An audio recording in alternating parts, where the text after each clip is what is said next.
Hello everyone, welcome back in our YouTube channel. कैसे हैं आप लोग? आई होप आप सब अच्छे होंगे और आप अपने रेलवे के सभी एग्जाम की प्रिपरेशन भी बहुत ही मन से कर रहे होंगे। जैसा कि आप सभी को पहले ही पता चल चुका होगा, RPF, SI, ALP, technician, JE आदि सभी के एग्जाम डेट घोषित हो चुके हैं। तो इस वीडियो में हम उसी के रिकॉर्डिंग बात करने वाले हैं। लगभग अभी आपको 45 डेज मिल रहे हैं आपके सभी पेपर में। 45, किसी में 45 और किसी में उससे ज़्यादा भी दिन आपको जो है मिल रहे हैं अभी भी। तो हम उस जो 45 डेज की ही रणनीति में कैसे क्या करेंगे जिससे कि हम अच्छा स्कोर एग्जाम में कर सकते हैं। मैं यहाँ पर वही बात आपको बताऊंगी जो मैंने फॉलो किया था और जिससे मैंने सिलेक्शन लिया था। एकदम पूरा जेन्युइन बात वही मैं बोलूंगी जो मैंने लास्ट टाइम पर एग्जाम में फॉलो किया था। जैसा कि आप सभी को पता है, इन सब में सीबीटी 1 जो है सबका लगभग सेम होने वाला है। तो आपको यहाँ पर देखना है कि आपको सबसे पहले जो है सीबीटी 1 क्रैक करना है। सीबीटी 1 को कैसे आप उसके कट ऑफ को क्रॉस करें, सबसे पहले ये सोचना है, क्योंकि अगर आप सीबीटी 1 नहीं पार कर पाएंगे, आप सीबीटी 1 का कट ऑफ नहीं क्रॉस कर पाएंगे तो आप जो है एग्जाम से बाहर हो जाएंगे। एक बात और भी आपको याद रखना है, सीबीटी 1 जो होता है ये केवल एक स्क्रीनिंग टेस्ट होता है। इसका फाइनल कट ऑफ से कोई लेना देना नहीं होता है। बस आपको सीबीटी 2 में जाने के लिए ये होता है कि आप सीबीटी 2 का एग्जाम देने के लिए सक्षम है या नहीं सक्षम है। यह एक केवल स्क्रीनिंग टेस्ट है। तो आपको सबसे पहले जो आपका फोकस होना चाहिए कि आप जो सीबीटी 1 कैसे तैयार करें। अभी आप सीबीटी 2 के बारे में बिल्कुल भी नहीं सोचेंगे, क्योंकि सीबीटी 2 का पैटर्न भी थोड़ा बहुत मिलता जुलता इससे आएगा, लेकिन किसी किसी एग्जाम में है जो थोड़ा चेंज होगा। उनमें उनके सब्जेक्ट का भी जिस स्टेट से वो होंगे उनके उस स्टेट से भी क्वेश्चन बनेगा, तो वो थोड़ा सीबीटी 2 में होगा। ये सब सीबीटी 2 में होगा, लेकिन सीबीटी 1 जो है ये लगभग सभी के लिए सेम है। जैसे रीजनिंग है, मैथ, जीके जीएस है और साइंस, यहीं से क्वेश्चन आपके पूछे जाने हैं। यहाँ पर कोई भी आपका किसी भी टेट का कोई भी क्वेश्चन नहीं आएगा। जब आप सीबीटी 1 क्रॉस कर लेंगे उसके बाद सीबीटी 2 में आपके टेट से क्वेश्चन बनेंगे। अब जैसे कि मैथ की प्रिपरेशन आप कैसे करेंगे इन 45 दिनों में। मैथ के लिए सबसे ज़्यादा आपका प्रैक्टिस होना बहुत ज़्यादा ज़रूरी है। आप मैथ में जो है बस प्रैक्टिस करिए। और एक और कि आप इसको 45 दिन को जो है 30 दिन और 15 दिन में डिवाइड कर लीजिए। 30 दिन जो पहले के शुरू के 30 दिन होंगे वहाँ पर आप जैसे मैथ का क्वेश्चन मैं बता रही हूँ आप करेंगे, और जिस टाइप के भी जिस चैप्टर के और जिस टाइप के क्वेश्चन आपको नहीं आएंगे आप वहाँ पर उसे टिक करते हुए चलेंगे। टिक कर लेंगे या कहीं पर थोड़ा सा शॉर्ट नोट्स बना के लिख लेंगे कि इस टाइप का मुझे क्वेश्चन नहीं आ रहा है या मुझसे एक बार में सॉल्व नहीं हो पाया है। इसी प्रकार आप रीजनिंग में भी करेंगे।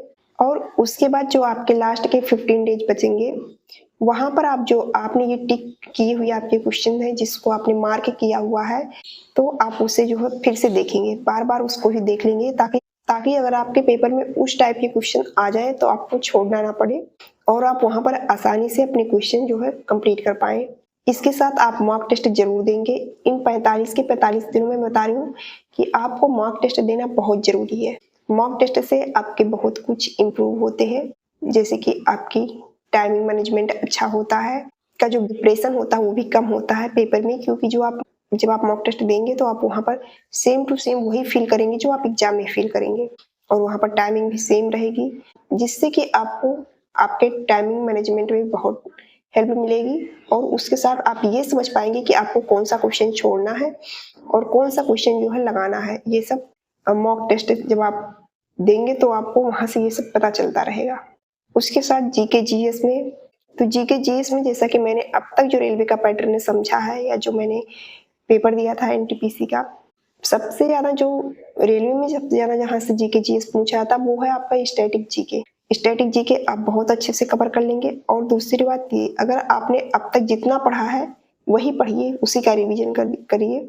आप अलग से कुछ ऐड मत करिएगा। जो भी आपके पास बुक हो जीके जीएस की आप उसी से पढ़िए, उसी को बार बार रिवाइज कीजिए। और आप हिस्ट्री में मॉडर्न हिस्ट्री इसको आप जरूर देखेंगे। मॉडर्न हिस्ट्री बहुत अच्छे से आपको आनी चाहिए, क्योंकि मॉडर्न हिस्ट्री से ही ज्यादा क्वेश्चन बनते हैं। अगर आपके पास टाइम बच रहे हैं तो आप मेडिवल हिस्ट्री और उसके साथ एनिशिएंट हिस्ट्री भी देख सकते हैं। मॉडर्न हिस्ट्री सबसे ज्यादा फोकस करेंगे, जिसमें कि गांधी युग बहुत ज्यादा इंपॉर्टेंट है, स्वतंत्रता संग्राम, ये सब।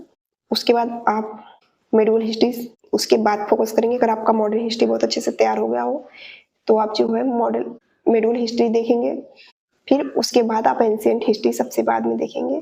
लेकिन जैसे एंशिएंट हिस्ट्री में कुछ है, जैसे गौतम बुद्ध है, इनके बारे में पूरी जानकारी होनी चाहिए।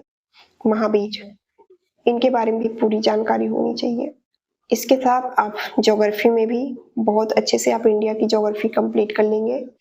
जैसे है नदियाँ, पर्वत, पहाड़, झील, ये सब आपके कंप्लीट होने चाहिए। यही सबसे ज़्यादा क्वेश्चन आपके बनेंगे, जलप्रपात वगैरह ये सब।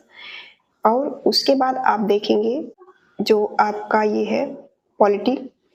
पॉलिटी में आप जो है मौलिक अधिकार से जितने भी अनुच्छेद रिलेटेड है, मौलिक अधिकार का पूरा अनुच्छेद यानी कि आपको रटा होना चाहिए। और उसके साथ किस भाग में क्या है ये सब आप देखेंगे। ये सब, या मैं ये कहूँ कि पॉलिटी बहुत हार्ड सब्जेक्ट नहीं है, तो पॉलिटी आपको बहुत अच्छे से आनी चाहिए। पॉलिटी में जैसे एक टॉपिक ये भी है संशोधन, कब कब किस किस अनुच्छेद में कहाँ कहाँ संशोधन हुए हैं, ये सब। इसके साथ जो है अनुसूचियाँ, अनुसूची से बहुत क्वेश्चन बनते हैं। उसके साथ आप संसद को भी देखेंगे अच्छे से।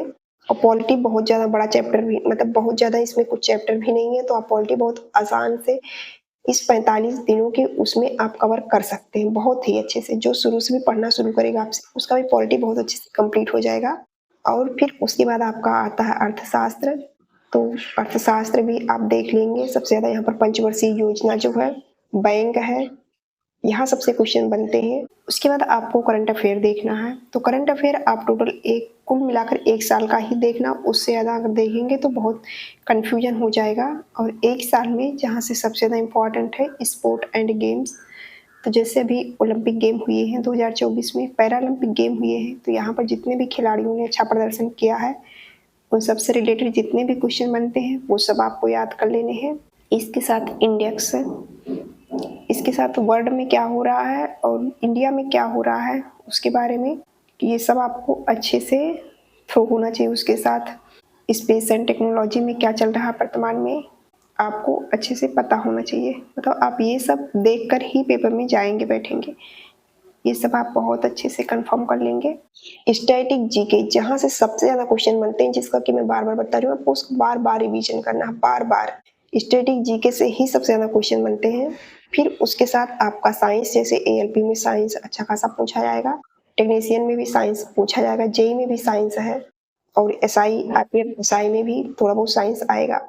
तो साइंस के लिए आप जो रेलवे की डेडिकेट करके बनाई गई है, जो भी आपके पास बुक हो आप उसी से पढ़िए, लेकिन साइंस बहुत ही अच्छे से पढ़ना है आपको। एनसीईआरटी पैटर्न पर आपके साइंस पूछे जाएंगे, तो आपका एनसीईआरटी पैटर्न क्लास 9 और क्लास 10 ये दोनों का बहुत अच्छे से तैयार कर लीजिए। आप इसके लिए जो टाइमिंग देंगे, जिसका जिस सब्जेक्ट में कमजोर है आप उस सब्जेक्ट पे सबसे ज़्यादा फोकस करेंगे। जिसका जो भी सब्जेक्ट कमजोर, जिसका मैथ कमजोर है तो मैथ पे सबसे ज़्यादा फोकस करेगा, और जिसका रीजनिंग कमजोर है तो वो रीजनिंग पे सबसे ज़्यादा फोकस करेगा, और जिसका जीके जीएस कमजोर है वो जीके जीएस पर सबसे ज़्यादा फोकस करेंगे। उसके साथ आप जो है मॉक टेस्ट देते हुए चलेंगे। आपको यहाँ पर 12 से 14 घंटा में 45 दिनों में 12 से 14 घंटा आपको मेहनत करने की ज़रूरत है। 12 से 14 घंटा ऐसे आप समझ लीजिए, यहाँ पर कोई भी त्यौहार, आप सब त्यौहार को स्किप कीजिए। जैसे इस टाइम नवरात्रि चल रही है, दशहरा, नवरात्रि, दिवाली, ये सब फेस्टिवल स्टार्ट ही हो चुके हैं, तो आप इन सभी फेस्टिवल को स्किप कीजिए, बस एकदम पढ़ाई में लग जाइए, क्योंकि इससे अच्छा मौका शायद आपको दोबारा नहीं मिलेगा। तो आप ऐसे मान के पढ़िए कि ये मेरा लास्ट एग्जाम है और मैं लास्ट एग्जाम में अपने बैठ रहा हूँ। और मॉक टेस्ट तो जरूर दीजिए, मॉक टेस्ट आप देंगे, वहाँ पर आपके अपने वीक पॉइंट भी पता चलते रहेंगे, जिससे कि आपको ये समझ में आएगा कि अभी आप इस 45 दिनों में किस टॉपिक को आप मजबूत कर सकते हैं। आई होप आपको ये रणनीति अच्छी लगी होगी। अगर आपको वीडियो अच्छी लगी है तो वीडियो को लाइक कीजिए, चैनल को सब्सक्राइब कीजिए।